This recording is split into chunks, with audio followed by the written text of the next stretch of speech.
2023 में ईरान ने अपने मिलिट्री पर कितना खर्च किया था?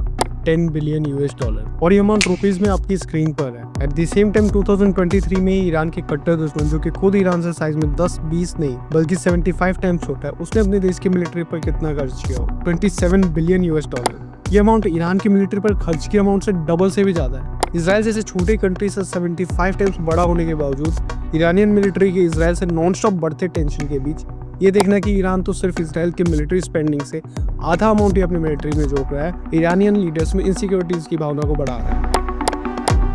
8 नवंबर 2024 में ईरान अनाउंस करता है अपने मिलिट्री बजट को ट्रिपल करने का। has decided to triple its military spending. Iran says it wants to triple its military budget. जिसका रिजल्ट ईरान भी अब मिलिट्री बजट के उस स्टेप पर खड़ा होगा जहां आज के समय इसराइल है। लेकिन सब ये सोच रहे हैं कि आखिर ईरान ऐसा करेगा तो करेगा कैसे, क्योंकि 2023 के ईरान का बजट ही 40 बिलियन यूएस डॉलर था, जिसमें से उन्होंने 10 बिलियन यूएस डॉलर सिर्फ और सिर्फ मिलिट्री को दिया था, जो कि बजट का 25% हिस्सा बन जाता है। अब अगर इनका प्लान मिलिट्री बजट को ट्रिपल करने का है, जिसका डायरेक्ट मतलब होता है 10 बिलियन से 30 बिलियन करना, जो कि ईरान के 2023 वाले बजट में 75% हिस्सा बन जाएगा, तो आखिर ईरान अपने देश को बचे 25% से कैसे चलाएगा? प्रॉब्लम नंबर 1, ईरान में पिछले 5 सालों से इन्फ्लेशन 40% के आसपास चल रहा है, जिसको कम करने की मांग जारी है। प्रॉब्लम नंबर 2, ईरान को बजट डेफिसिट फेस करना पड़ रहा है। 2018 में यूएस सैंक्शंस ने ईरान के ऑयल एक्सपोर्ट रेवेन्यू को काफी कम कर दिया है, जो आमतौर पर ईरान के पूरे बजट का आधा हिस्सा होता है। तो आखिर ईरान ने कैसे प्लान कर लिया कि वो लोग अपना मिलिट्री बजट इजराइल जैसे जाइंट से मैच कर देंगे?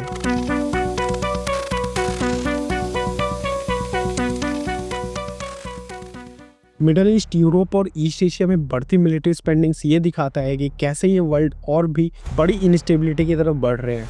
पर आज हमारा ज़्यादा फोकस होगा ईरान और आसपास के रीजन्स में बढ़ते टेंशन और उसके साथ बढ़ती मिलिट्री स्पेंडिंग्स पर। ये ग्राफ ईरान की मिलिट्री स्पेंडिंग का ट्रेंड दिखा रहा है। ईरानियन हिस्ट्री में मिलिट्री बजट में सबसे ज़्यादा स्पेंड 1980 के दशक में हुआ था, जिसका कारण है कि ईरान इराक वॉर था। लोग इसको पहली गल्फ वॉर के नाम से जानते हैं, जो कि तब शुरू हुए थे जब इराक ने एक बहुत ही इंपॉर्टेंट वाटरवे शट अल सराब को सीज किया था। ये वाटरवे ईरान और इराक दोनों कंट्रीज के लिए बहुत ही इंपॉर्टेंट था, क्योंकि most of the oil trade यहीं से किया जाता था। लेकिन इराक के सीज के बाद ईरान इस रूट से ट्रेड नहीं कर सकता था। वॉर स्टार्ट होने से 1 साल पहले ही इराक में एक नए प्रेसिडेंट आते हैं, सद्दाम हुसैन, जिनको अरब नेशनलिस्ट माना जाता था। The newly appointed president has called his fellow party members to a meeting in a local theatre hall in Baghdad.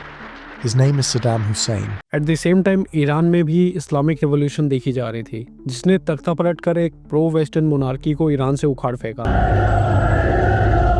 और ईरान में शरिया कानून फॉलो करने वाला एक सुप्रीम लीडर बना, जिसका नाम था Ruhullah Khomeini. He controls media, he controls judiciary, he controls police, and he has his own economic empire.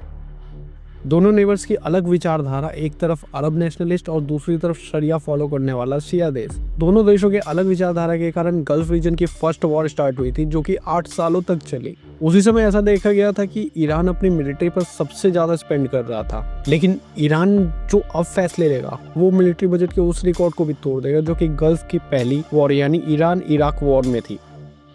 जहां बाकी कंट्रीज के military budget mostly J curve में ग्रेजुअली बढ़ते रहते हैं, ईरान अपने मिलिट्री बजट को लेकर कभी भी श्योर नहीं रहता है। ईरान कभी मिलिट्री बजट को 77% से बढ़ा देता है, तो कभी 60% तक घटा भी देता है। अब ईरान के 2025 से 2026 में डिफेंस बजट को ट्रिपल करने का कारण आखिर है क्या? क्या इजराइल के साथ एक डायरेक्ट वॉर, या फिर इस बीच न्यूक्लियर वेपन डेवलप करना, या फिर एक्सिस ऑफ रेजिलियंस को और भी ज्यादा फंडिंग देना? नेक्स्ट ईयर के मिलिट्री बजट में जो इंक्रीज किया गया है, उसका पहला मोटिवेशन है ईरान के गोल को इन्फ्लुएंस, जो कि मिडिल ईस्ट में बढ़ाना चाहते हैं। ये बजट इंक्रीज राइवल जैसे इजराइल के मिलिट्री थ्रेट्स और इस वेस्ट एशिया में यूएस मिलिट्री के प्रेजेंस को काउंटर करने के लिए है, खासकर डोनाल्ड ट्रंप के अमेरिका में 5 नवंबर को जीत के कॉन्टेक्स्ट में। Ladies and gentlemen, please welcome President-elect Donald J.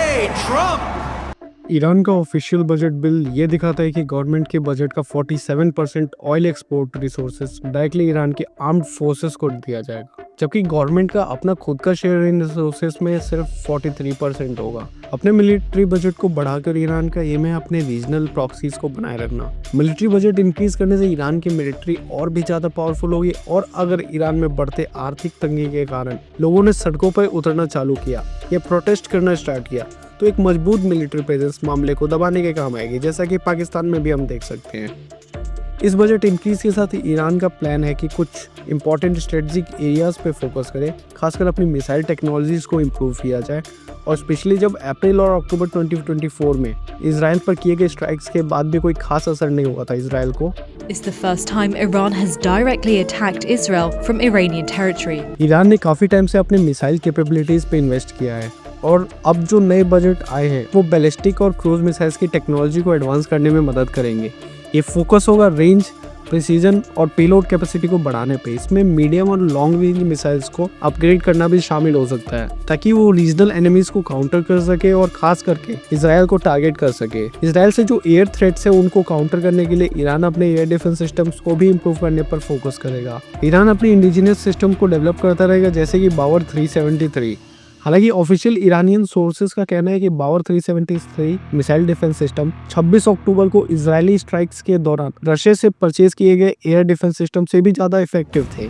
Surprisingly, the Iranian Bavar 373 air defense system performed better than expected. 26 अक्टूबर को इसराइल का एयर स्ट्राइक ईरान की एयर डिफेंस सिस्टम्स को कमजोर करने के लिए था, जिसमें उन्होंने ईरान के रडार्स और Russian made S-300 air defence systems को खासकर टारगेट किया। यूएस और इजरायली ऑफिसर्स का ये कहना था कि इजरायली अटैक में 3 रशियन ओरिजिन S-300 सिस्टम्स को डिस्ट्रॉय कर दिया गया था।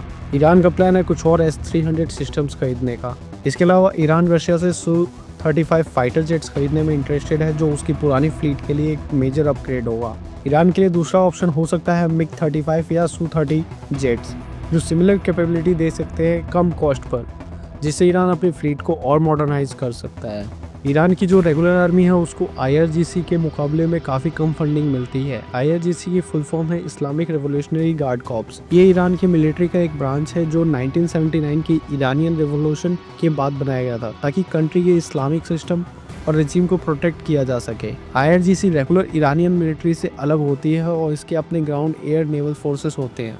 3 गुना बजट बढ़ाने के बाद ईरान का प्लान अब नॉर्मल आर्मी को भी अच्छी खासी फंडिंग देने का हो सकता है ताकि रेगुलर आर्मी भी हाईलाइट में आए।